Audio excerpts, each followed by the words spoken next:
Have you heard this lie? Global trade is good for everyone. That's bunk.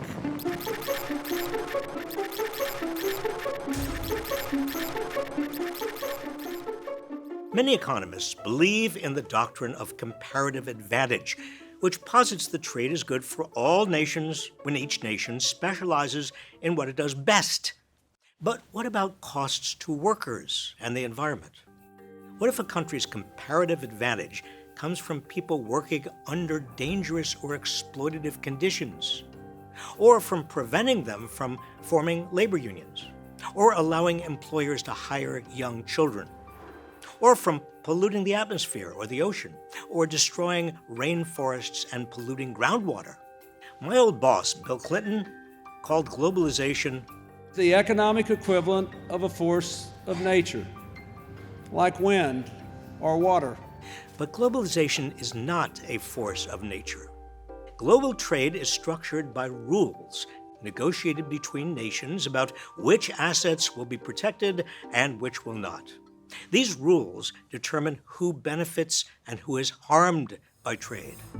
Over recent decades, trade deals such as the North American Free Trade Act and agreements under the World Trade Organization have protected the assets of U.S. corporations, including intellectual property. For example, if another nation adopts strict environmental regulations that reduce the value of U.S. oil assets in that country, U.S. oil companies can seek compensation for their reduced profits. Trade deals have also benefited the pharmaceutical industry with extended drug patents. They benefited stock traders by ensuring they can move capital into and out of countries regardless of local banking laws. And trade deals have protected big agriculture. Now, it's true that American consumers benefit from lower-priced goods from China, Mexico, and other countries where wages are lower than in the United States. But trade deals have caused millions of Americans to lose their jobs.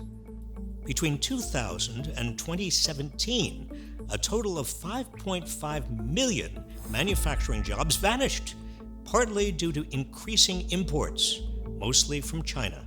Global trade on its own is neither good nor bad, but the way trade is now conducted protects the wealth of those who already have it and burdens those who don't.